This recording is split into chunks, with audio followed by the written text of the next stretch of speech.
काऊ छत्रपती शिवाजी महाराजांनी रयतेचं राज्य फक्त मराठा समाजासाठी उभं केलं नव्हतं, तर 18 पगड जाती धर्मासाठी केलं. मी तर म्हणेल की आपण सुद्धा आपले आपले महापुरुष बांधून घेतले. हा आज कार्यक्रम या ठिकाणी होतोय. आज व्यासपीठावर सर्व मान्यवर बसलेले आहेत. मी त्या सर्वांची क्षमा मागतो, कारण मला आज जरा बोलायला त्रास होतोय.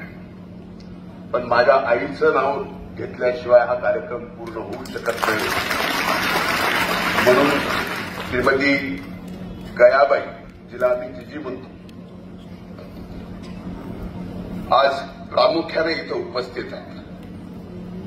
अण्णाभाऊ साठेंच्या वर बोलायचं झालं तर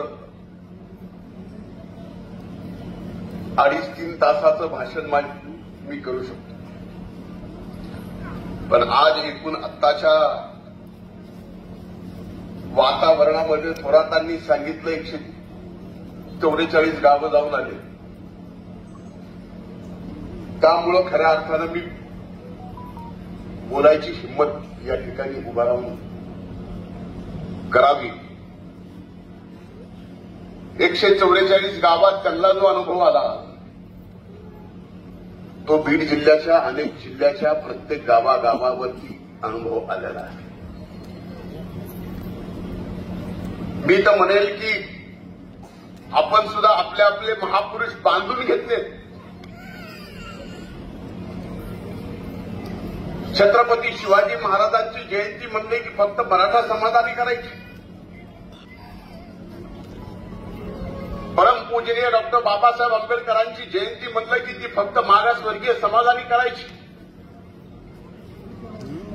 महात्मा फुलेंची जयंती ही फक्त माळी समाजाने करायची. भगवान बाबांची जयंती फक्त वंजारी समाजाने करायची. मी तुम्हा सगळ्यांना एक प्रश्न विचारतो, व्यासपीठावर आणि समोरच्यांना सुद्धा.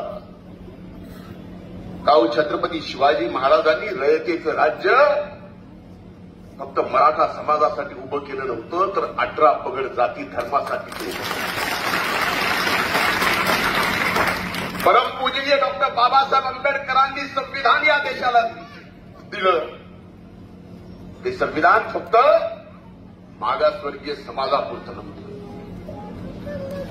साहित्यातून उपाशी माणसाची व्यथा खऱ्या अर्थानं कुणी मांडली, लिहिली ती अण्णाभाऊ साठेंनी, ज्यांची जयंती आपण आज साजरी करतोय. तो उपाशी माणूस फक्त मातंग नव्हता. महात्मा फुलेंनी स्वातंत्र्याच्या अगोदर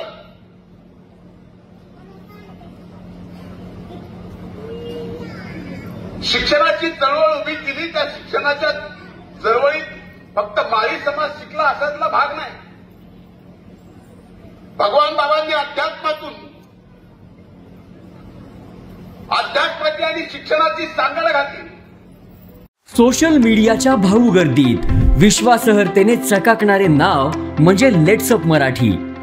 सगळ्या नागरिकांना ती स्पीच, ती लेट्सअप वरील मुलाखती म्हणजे विचारांचा खजिना.